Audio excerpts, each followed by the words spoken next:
Le meurtre Hello Kitty est une affaire de 1999 dans laquelle une hôtesse de boîte de nuit a été enlevée et torturée, dans un appartement à Tsim Sha Tsui à Hong Kong. Fan Mani fut abandonnée par ses parents lorsqu'elle était encore une enfant, et à l'adolescence devint toxicomane se prostituant pour payer sa drogue. Le 17 mars 1999, en manque d'argent, Fan vole le portefeuille d'un certain Chan.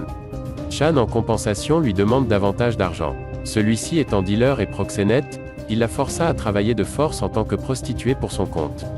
Par la suite, Fan fut alors enlevée par Chan ainsi que par ses complices âgés de 27 et 21 ans.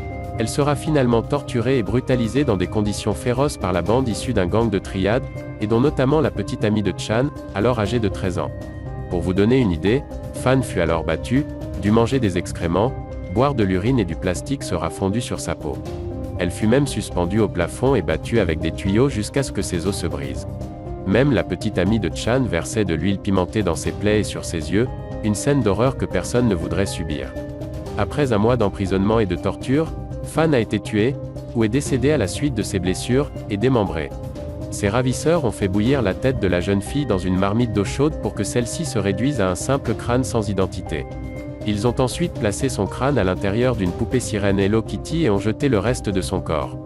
Seul le crâne de Fan, une dent et certains organes internes ont été retrouvés.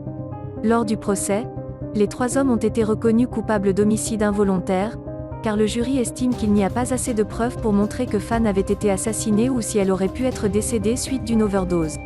Les causes de la mort n'ont pas pu être déterminées, mais le témoignage de la petite amie de Chan en échange d'une immunité change les choses. Le crime a été jugé homicide involontaire, et les hommes sont condamnés à la prison à vie, avec possibilité de liberté conditionnée pas avant 20 ans, c'est-à-dire jusqu'en 2019.